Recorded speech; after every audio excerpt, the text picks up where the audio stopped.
Trading profit and loss account बनाएंगे और balance sheet बनाएंगे। साथ में ये भी देखते जाएंगे कि ट्रेडिंग अकाउंट में डेबिट साइड में कौन सी एंट्री आती है, ट्रेडिंग अकाउंट के क्रेडिट साइड में कौन सी एंट्री आती है, ट्रेडिंग अकाउंट में जो बैलेंस आता है उसे हम क्या कहते हैं, प्रॉफिट लॉस अकाउंट में जो बैलेंस आता है उसे हम क्या कहते हैं। सबसे पहले ट्रेडिंग अकाउंट में लिखा जाता है to opening stock. To opening stock, opening stock का वैल्यू क्वेश्चन में दे रखा है 57,500। ट्रायल बैलेंस में जो जो दिया जाता है उसके हिसाब से भी हम डायरेक्ट एंट्रीज को पोस्ट कर सकते हैं कि वो ट्रेडिंग में आएगा, प्रॉफिट लॉस अकाउंट में आएगा कि बैलेंस शीट में आएगा। दूसरी एंट्री दे रखी है परचेस। परचेस में देख लें, क्रेडिट साइड में परचेस रिटर्न तो नहीं दे रखा।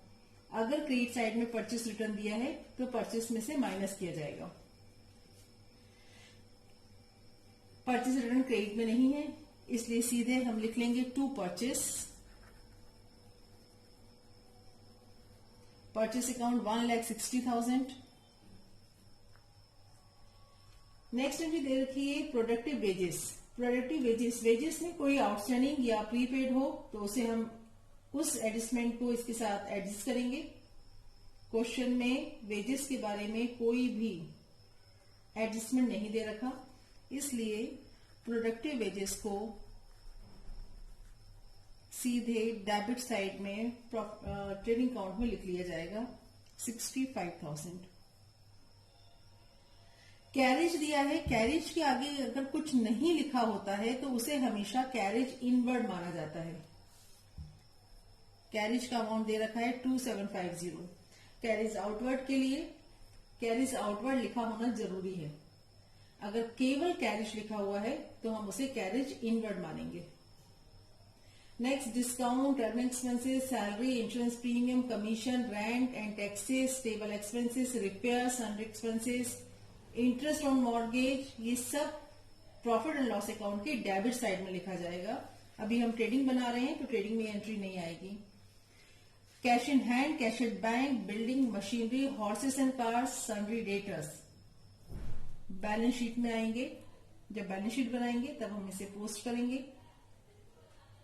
क्रेडिट बैलेंसेस दे रखे हैं। क्रेडिट बैलेंसेस में दे रखा है सेल्स, जो ट्रेडिंग अकाउंट के क्रेडिट में आता है।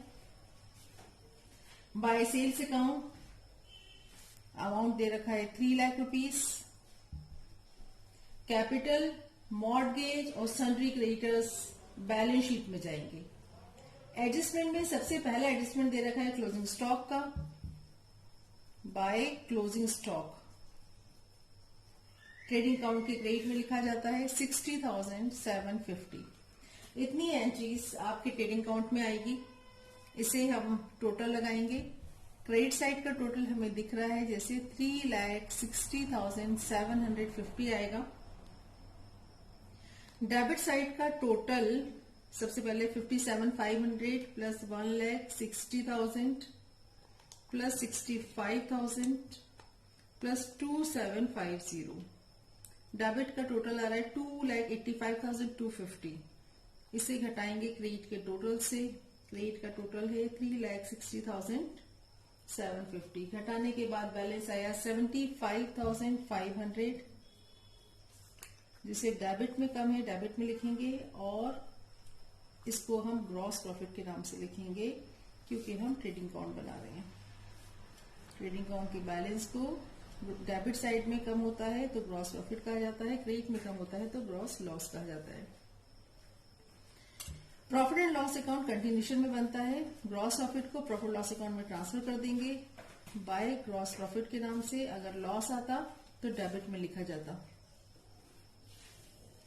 जितनी भी एंट्रीज हैं जो इनडायरेक्ट एक्सपेंसेस होते हैं उसको हम प्रॉफिट लॉस के डेबिट में लिखते हैं। एडजस्टमेंट देख लें, रेंट एंड टैक्सेस पे है एक एडजस्टमेंट, फिर डेप्रिसिएशन दे रखा है। इसके अलावा डेटर्स और क्रेडिटर्स पर डिस्काउंट के लिए हमें प्रोविजन करना है और रिजर्व भी क्रिएट करना है। इंश्योरेंस प्रीमियम 200 रुपीज आउटस्टैंडिंग है। ध्यान रखेंगे क्वेश्चन सॉल्व करते समय। सबसे पहले डिस्काउंट दिया है 13,000, डेबिट साइड आएगा क्योंकि ये डिस्काउंट का डेबिट साइड ट्रायल बैलेंस की डेबिट में लिखा है, इसलिए इसको डेबिट में लिखेंगे, यानी कि हमने डिस्काउंट दिया है 13,000 रुपए का। ट्रेवलिंग एक्सपेंसेस है 5,000 रुपए, ट्रेवलिंग एक्सपेंसेस भी डेबिट में आएगा। टू ट्रेवलिंग एक्सपेंसेस अमाउंट दिया है 5,000। नेक्स्ट एंट्री दे रखी है to salary, salary debit side में आएगी। सैलरी में कोई एडजस्टमेंट नहीं दिखाई दे रहा है, इसलिए सैलरी को डायरेक्ट बाहर वाले कॉलम में लिख देंगे 20,000 रुपए। इंश्योरेंस प्रीमियम 1,500 रुपए दिया है। To insurance premium 1,500। Insurance premium में 200 रुपीज आउटस्टैंडिंग दिया है, आउटस्टैंडिंग ऐड करते हैं, ऐड आउटस्टैंडिंग 200। आउटर के कॉलम में 1,700 आएगा। कमीशन डेबिट में दिया है, यानी कमीशन पेड है, तो टू कमीशन अमाउंट है इसका 3,250। इसके नीचे रेंट एंड टैक्सेस है, to rent and taxes. Inner column में अमाउंट लिखेंगे क्योंकि इसमें एक एडजस्टमेंट दे रखा है। रेंट एंड टैक्सेस का एडजस्टमेंट है 300 were paid in advance. Paid in advance का मतलब हुआ प्रीपेड, प्रीपेड 300। इसके अलावा इसमें और कोई एडजस्टमेंट दिखाई नहीं दे रहा है, तो प्रीपेड लेस करके 4,700। स्टेबल एक्सपेंसेस डायरेक्ट बाहर वाले कॉलम में लिख लिए जाएंगे। To stable expenses 1,950। To repairs, repairs हमेशा एक्सपेंडिचर होता है, डेबिट साइड आएगा, ये इनडायरेक्ट एक्सपेंसेस होता है, प्रॉफिट एंड लॉस अकाउंट के डेबिट में लिखेंगे। To sundry expenses debit side 550। To interest on mortgage 1,500, ये भी एक्सपेंसेस होता है। To interest on mortgage 1,500। इसके बाद कैश इन हैंड एसेट्स वगैरह दे रखे हैं, बैलेंस शीट में लिखेंगे। एडजस्टमेंट देख लें, रेंट टैक्स का 300 रुपीज का एडवांस कर लिया है। डेप्रिसिएशन चार्ज करना है हमें। डेप्रिसिएशन चार्ज करने के लिए टू डेप्रिसिएशन ऑन, सबसे पहला depreciation 2.5% on building, on building 2.5%। Building का अमाउंट क्वेश्चन में दे रखा है 40,000। 40,000 का कैलकुलेट करेंगे 2.5%, 1,000। इनर कॉलम में लिख लेते हैं। मशीनरी 7.5%, मशीनरी का दे रखा है 15,000। 15,000 का 7.5% कैलकुलेट करेंगे 1125। हॉर्सेस एंड कार्ट्स पर 7.5% दिया है। हॉर्सेस एंड कार्ट्स दे रखे हैं 5,000। 5,000 का 7.5% 375। एक बार और निकाल लेते हैं। मशीनरी का 5% है, मशीनरी का वैल्यू है 15,000। 15,000 का 5%, ये 750 आएगा यहाँ पर। मशीनरी, हॉर्सेस एंड कार्ट्स तीनों को टोटल बाहर देख लेंगे। 1375। तीन गलत टोटल आ रहा है, इसको फिर से देख लेते हैं। 1,000 प्लस 750 प्लस 375 2125 आएगा ये अमाउंट, 2125। इसके अलावा एक प्रोविजन बनाना है डेटर्स पर। सबसे पहले यहाँ पर हमने अभी पीएल का एक और एडजस्टमेंट हमें अभी करना है। Provision for bad and doubtful debts debtors question में दे रखे हैं 32,500, इस पे 5% प्रोविजन बनाना है। 5% प्रोविजन बनाएंगे तो अमाउंट आ गया 1625। इसके बाद इसके लिए डिस्काउंट भी बनाना है, तो डिस्काउंट बनाने के लिए यहाँ पर एक वर्किंग नोट हम कर लेते हैं। डेटस दिया है 32,500, 32,500 का 5% कैलकुलेट करेंगे तो वो आया 1625। डिस्काउंट कैलकुलेट करने के लिए 32,500 में से 1625 माइनस करेंगे। जब हम 32,500 में से 1625 माइनस करेंगे तो अमाउंट आएगा 30,875। इसका 2.5% बनाना है तो वो आएगा 772। तो डिस्काउंट ऑन रिटर्न 772 आएगा। क्वेश्चन में क्रेडिटर्स का भी डिस्काउंट दिया है जो कि क्रेडिटर्स पर बनेगा। क्रेडिटर्स है 21,000, इसका 2.5 बनाएंगे। ये डिस्काउंट हमको रिसीव होता है और प्रॉफिट लॉस अकाउंट के क्रेडिट साइड में आएगा। 21,000 का 2.5% 525 रुपीज। क्रेडिट के टोटल में से डेबिट का टोटल घटा देंगे, नेट प्रॉफिट आ जाएगा 18,803। अब हम बनाते हैं बैलेंस शीट। बैलेंस शीट बनाने के लिए इसकी डेट डालने के लिए एज ऑन 31 मार्च 2020 लिखेंगे। बैलेंस शीट का लायबिलिटी साइड में सबसे पहले कैपिटल दे रखी है 1,06,550। एड नेट प्रॉफिट 18,803, टोटल आ गया 125,353। नेक्स्ट एंट्री कर रहे हैं हम क्रेडिटर्स की। क्रेडिटर्स है 21,000, इसका डिस्काउंट 525, घटाने के बाद आया 20,475। मॉर्गेज 30,500, मॉर्गेज दे रखा है जो कि लोन होता है एक तरीके का, इसलिए ये लायबिलिटी होती है। अब हम आ जाए एसेट साइड में। एसेट साइड में सबसे पहले हम लिख लें cash in hand 250, cash in hand 250। Next entry cash at bank 27,250।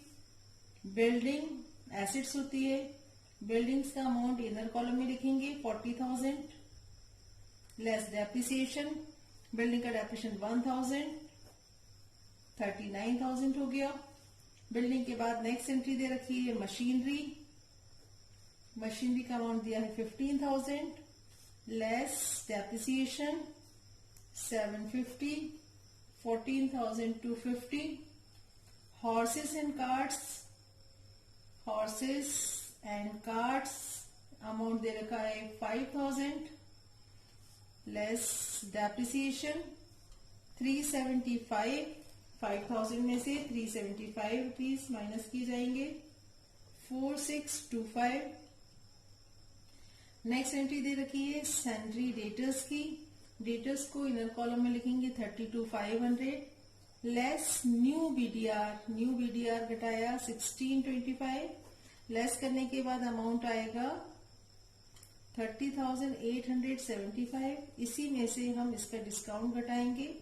Discount calculate किया था 772, तो 30875 में से माइनस करेंगे 772, घटाने के बाद आ जाएगा 30,103। ये तो हमने कर लिया सारा ट्रायल बैलेंस में। एडजस्टमेंट में दे रखा है क्लोजिंग स्टॉक दो बार आता है, एडजस्टमेंट है। दूसरी बार बैलेंस शीट के एसेट साइड में rent and taxes 300 were paid in advance, यानी प्रीपेड भी एसेट्स होती है। Prepaid rent and taxes amount is 300। Depreciation सभी राइट ऑफ कर लिए हैं। प्रोविजन हमने कैलकुलेट कर लिया है। प्रीमियम 200 रुपीज आउटस्टैंडिंग प्रीमियम है जो लायबिलिटी कहलाएगा।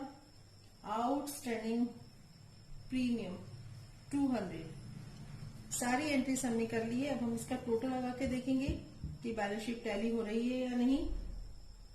पहले लायबिलिटी साइड का लगा लें 125,353 plus 20,475 plus 30,500 plus 200 1,76,528। Asset side में सबसे पहले 250 plus 27,250 plus 39,000 plus 14,250 plus 4,625 plus 30,103 then 60,750 plus 300। 176,528 इस तरीके से हमारी बैलेंस शीट टैली हो गई। मुझे लगता है कि आपको ये क्वेश्चन समझ में आ गया होगा, और कोई इसमें एंट्री आपको समझ में नहीं आई हो तो आप इसको पूछ सकते हैं, अपने डाउट्स को क्लियर कर सकते हैं। नेक्स्ट जो भी इसमें प्रॉब्लम होगी वो आप डिस्कस करेंगे। Okay, thank you.